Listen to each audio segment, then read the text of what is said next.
녹록지 않고 넉넉지 않은 또 만만치 않은 그런 말씀을 저희들이 보고 있습니다.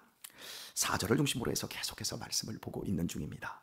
팥종이가 남긴 것을 메뚜기가 먹고 메뚜기가 남긴 것을 늑이 먹고 늑이 남긴 것을 황충이 먹었도다.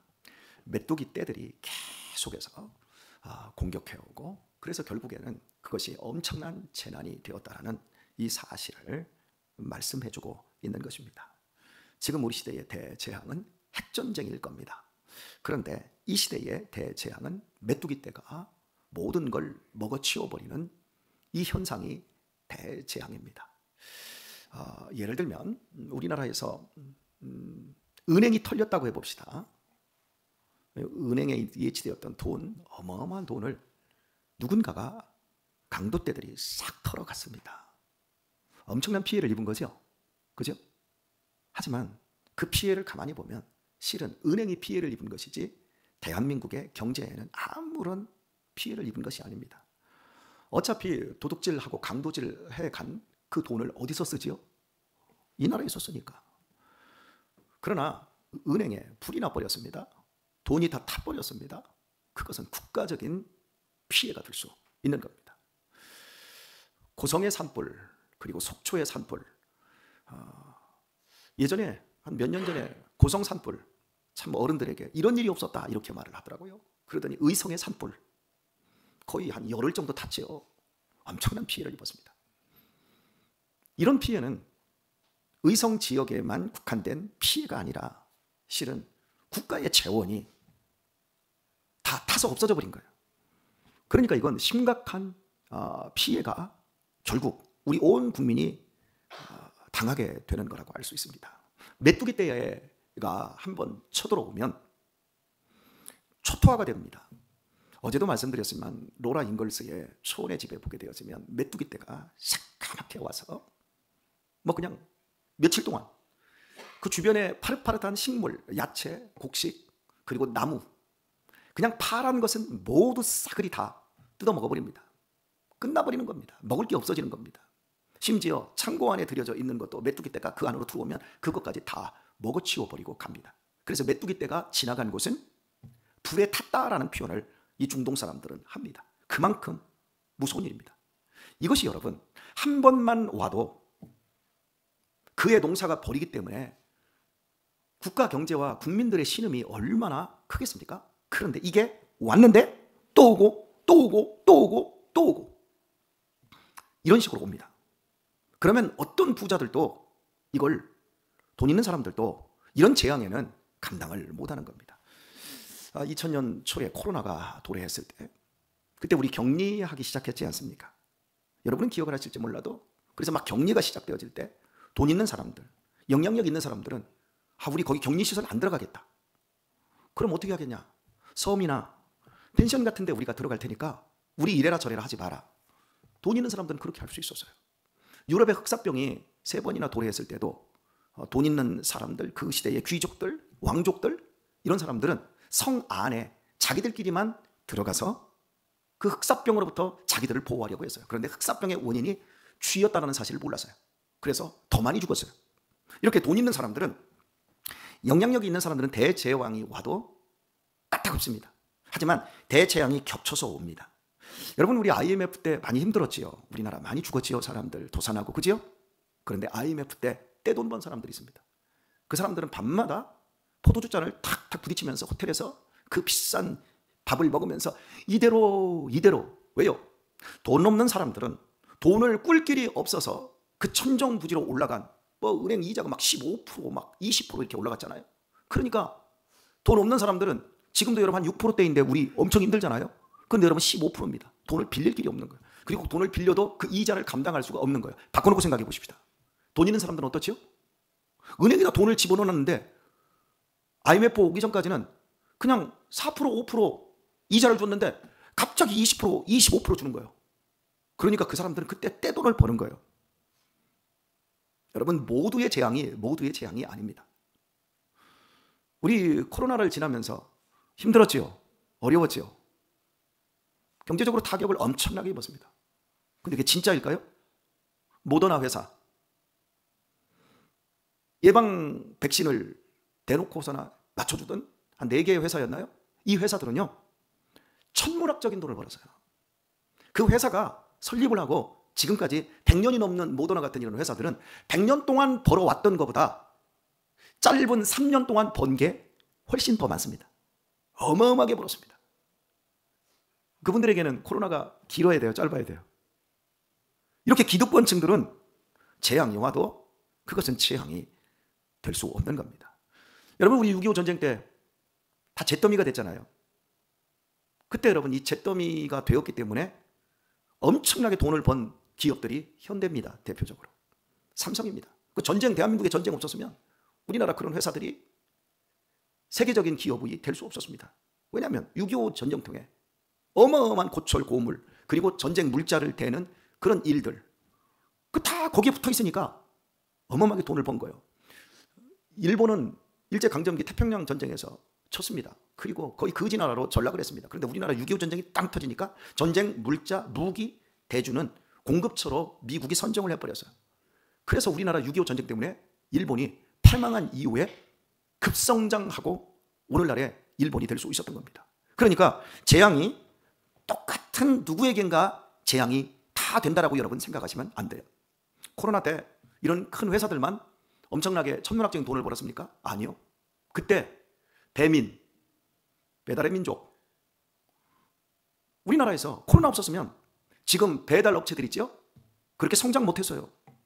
쿠팡, 옥션 같은 데 게임이 안 됐어요, 그전에는. 그런데 그때 이게 오니까 사람들이 집안에 틀어박혀서 계속해서 주문을 하는 거예요. 주문을 하니까 발빠르게 물류창고 엄청나게 지어대는 거예요, 전국에. 그리고서는 발빠르게 오늘 아침에 시키면 저녁 때라도 가져다 줄 수 있을 만큼 각 지역에 물류창고를 지어놓고 물건을 꽉꽉 쟁여 놓는 거죠. 이런 형태로 가다 보니까 그런 회사들이 어마어마하게 돈을 벌었어요. 마스크 회사는 어떠죠? 초창기에 돈 많이 벌었어요. 여러분, 재앙이 누군가에는 기회가 될 수 있더라는 거예요. 그러다 보니까 사람들이, 제가 여러분에게 말씀을 드렸지만, 이렇게 수인성 전염병이 처음에는 사스가 오고 그 다음에 메르스가 왔어요. 그 다음에 코로나19가 왔어요. 이렇게 점진적으로 더 강해지고 있어요. 그러면 인류는 이 부분을 어떻게 생각해야 되냐면, 야, 세상이 깨어졌구나. 이제 인간이 살 수 있는 환경이 아니구나. 정신을 차려야 됩니다. 그래서 더 이상 환경이 깨어지지 않도록, 더 나빠지지 않도록 우리가 힘을 보태는 쪽으로 가야 하는데, 깨어있지 않습니다. 깨어진 세상에서 깨어있어야 살 수 있는데, 깨어진 세상에서 더 세상을 깨트리는 대로 가고 있습니다. 한 10년 전쯤에 중국의 지성인 중에 존경받는 지셀린이라는 학자가 다 지나간다라고 하는 책을 썼습니다. 100살이 되어서. 그냥 다 지나간다는 거예요. 이 허무한 세상에서 너무 욕심 부릴 것 없이 다 지나가니까 너무 집착하지 말고 사이좋게 살아라. 다 허무하다 이거였거든요. 다 지나간다는 거예요. 그런데요, 같은 100살에 책을 쓴 우리나라의 김영석 교수는 다 지나간다? 그러니까 우리가 하나님을 경외하고 인생에서 건질 수 있는 유일한 것은 하나님의 말씀대로 사는 거다. 이 불의와 불법이 창궐한 있는 자들의 쾌락과 욕망을 채우기 위한 이 자본주의 시장 경제 체제 속에서 믿음을 잃지 말고 믿음의 공동체 안에서 서로 사랑하며 세상을 살아가되, 내가 산 목적이 조금이라도 세상을 아름답게 만드는 대로 우리의 인생을 써야 된다. 여러분, 신앙이 있는 사람과 신앙이 없는 사람의 100살이 완전히 달라요. 똑같은 지성인이에요. 그런데 한 사람은 다 지나간다. 아무것도 없다. 그런데 한 사람은 지나가더라도 지나가는 인생 속에서 우리가 예수님을 믿는 사람으로서의 아름답게 세상을 고쳐나가는 사람, 빛과 소금으로 살아야 한다. 우리 코로나 지나왔습니다. 뭐 지나가겠지, 뭐 어떻게 되겠지? 사스도 지나갔는데 뭐 우리 민족은 김치만 잘 먹으니까 사스도 두려워한데, 이런 유행어 만들어요. 메르스 지나갔어요. 여러분, 메르스 어디서 시작됐죠? 다 잊어버렸죠? 평택 성모병원에서 시작했어요. 그죠? 제가 그때 병원 갔다가 저 격리될 뻔봤어요. 그래도 목회하라고 하나님께서 제 이름을 쏙 빼가지고 나중에 갔더니 저를 안 불러서 얼마나 좋았는지. 이런 걸 통해서 우리는 깨닫는 겁니다. 뭘 깨달아요? 진리를 알지니 진리가 너희를 자유케 하리라. 어떤 진리입니까? 이 세상이 왜 이렇게밖에 흘러가지 않는가? 왜 이 세상이 그렇게 좋은 환경 속에서도 굶는 사람이 있고, 왜 헐벗는 사람이 있고, 왜 이렇게 불의가 창궐하고, 왜 이렇게 부정부패가 많고, 있는 자는 더 많이 천년만년 대를 이어서 그렇게 잘 먹고 잘 살고, 없는 사람들은 더 어려워지고 있는가? 이런 부분에 대해서 하나님의 말씀은 우리에게 명확하게 말씀을 하고 있어요. 세상은 죄로 말미암아 깨어져 있어요. 세상은 온전하지 않아요. 사람 한 사람 한 사람을 보면 인격적으로 훌륭하고 정말 대단히 존귀한 사람들 같습니다. 그러나 그 한 사람 한 사람의 내면 세계를 들여다보면 음란하고 더럽고 추악하고 하나님의 은혜가 아니면 어떻게 할 수 없는 한심한 인간들이라는 사실, 이것을 성경은 우리에게 다 보여주고 있는 거예요. 그래서 세상 사람들이 이 세상이 깨어져서 지금 수없이 많은 재앙이 연이어서 왔어요. 그리고 지금도 있고 앞으로도 계속해서 인간 사회 속에 있는 대재앙과 같은 문제는 심각해질 겁니다. 그 중에 가장 대표적인 것, 그것이 식량입니다. 여러분, 배고프면 3일 굶어서 남의 담 넘지 않을 사람이 없다 하거든요. 만약에 대한민국에 식량 조달 문제가 터지면 대한민국의 모든 경제, 법체계, 경찰체계가 그냥 무너질 겁니다. 이런 일들이 와요. 왜냐하면 요한계시록에 보세요. 밀 한 데나리온, 밀 한 대에 한 데나리온으로 가격이 폭등한다 말을 해요. 우리 깨어 있어야 돼요. 다 인류는 강해서 지금까지 있었던 재앙들을 다 지나왔다. 그러니 앞으로도 이것도 극복할 수 있겠다. 그리고 어떻게 되겠다. 목사님이 저렇게 사회과학적으로 새벽마다 우리에게 공포 분위기를 조성하지만 아니야.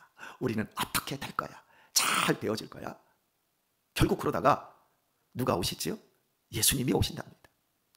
우리 이 부분을 바르게 생각하지 않으면 이 땅에서 깨어있기가 어려워집니다. 자, 읽은 말씀에서 오늘 한 절을 더 나가보면 무로 취하는 자들아, 5절입니다. 무로 취하는 자들아 너희는 깨어 울지어다. 포도주를 마시는 자들아 너희는 곡할지어다. 이는 단 포도주가 너희 입에서 끊어졌음이니 말합니다. 자, 생각해 보십시다. 메뚜기 떼가 계속해서 와서 모든 먹을 걸 몇 년 동안 먹어치웠습니다.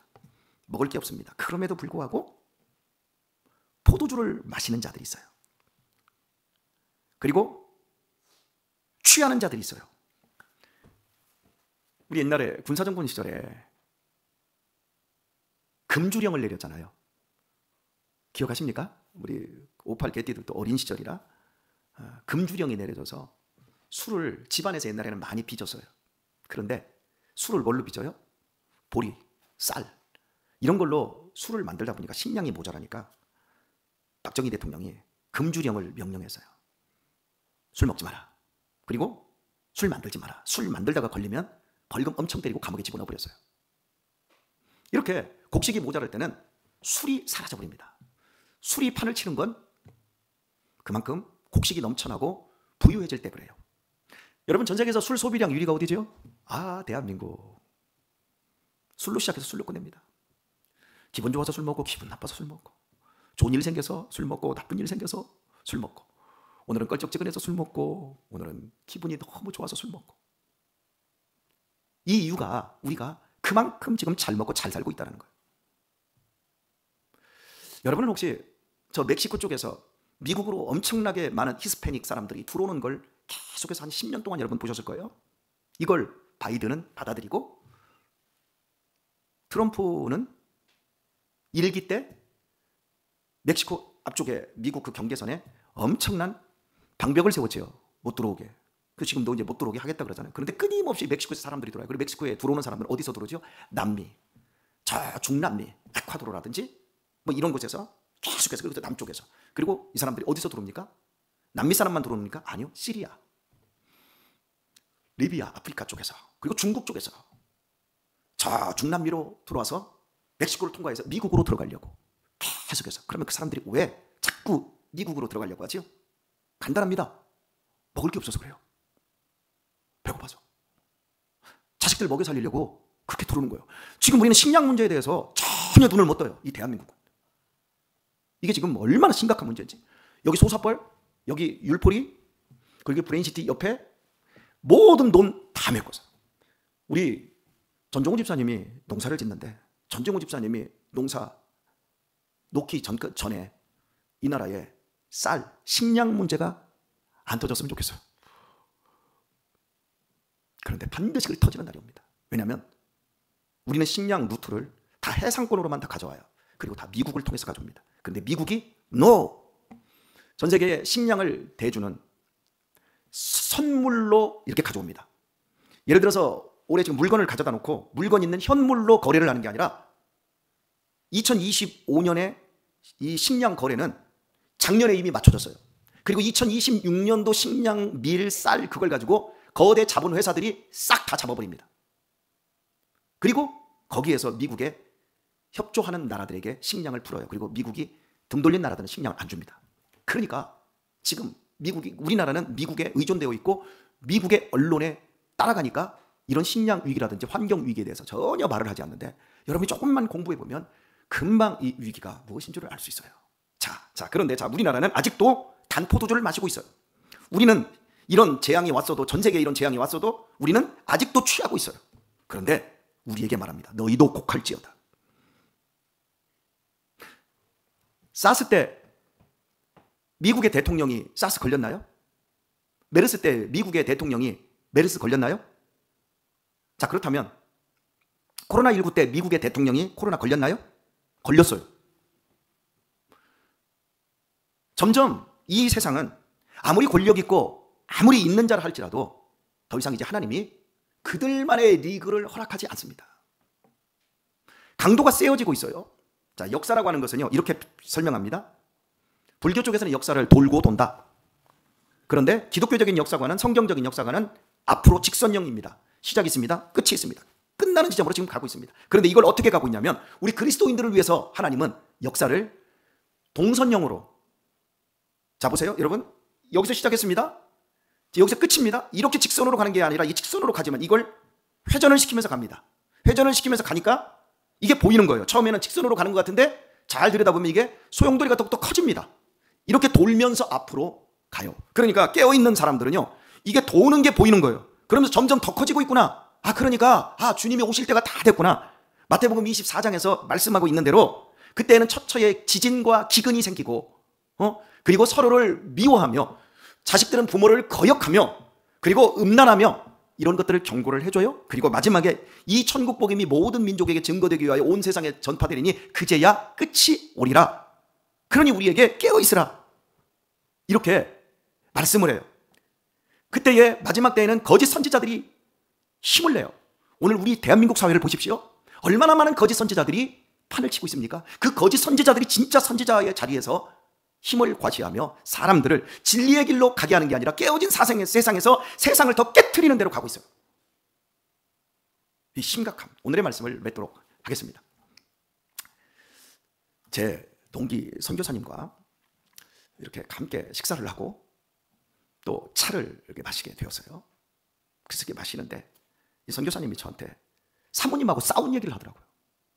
그래서 그 싸운 얘기를 들으면서 제가 참 마음이 싸했습니다. 이제 목사님이 설교를 하고 가서 이제 선교 보고를 하고 거기에서 이제 사례비를 100만 원을 받았는데, 사모가 항상 입는 옷이 거의 구제품만 입는 거예요. 구제품 알잖아요. 네.